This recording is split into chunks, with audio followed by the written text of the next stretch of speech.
নামাজ ভঙ্গের কারণ ১৯টার মধ্যে প্রথম হচ্ছে নামাজে অশুদ্ধ পড়া। তাই কোনো রকমের আর সুযোগ নেই নামাজে অশুদ্ধ পড়ার, কারণ বিভিন্ন রকমের পদ্ধতি বের হয়ে গেছে। কোরআন, তাসবিহ, তাহলিল, দরুদ, দোয়া মাসুরা, তাশাহুদ বিভিন্ন বিষয়গুলো সহি করার জন্য।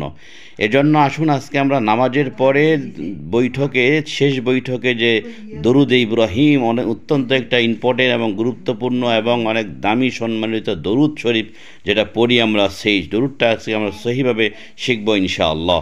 আল্লাহুম্মা সাল্লি আলা মুহাম্মাদিন ওয়া আলা আলি মুহাম্মাদ কামা সাল্লাইতা আলা ইব্রাহিম ওয়া আলা আলি ইব্রাহিম ইন্নাকা হামিদুম মাজিদ।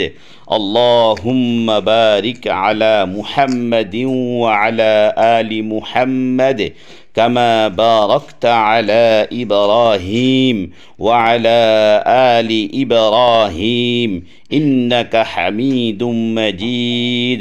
আপনি শিখলেন, আপনি পড়লেন, 10টা রহমত আল্লাহ আপনার উপর নাজিল করলো। এখন আপনি এই বিষয়টাকে ছড়িয়ে দিন, শেয়ার করে দিন মানুষকে শেখার জন্য সহিভাবে। আল্লাহ পাক রব্বুল আলামিন অবশ্যই, কেউ যদি শিখে যায় তার সওয়াব আপনার আমলনামার মধ্যে অবশ্যই গণ্য হয়ে যাবে।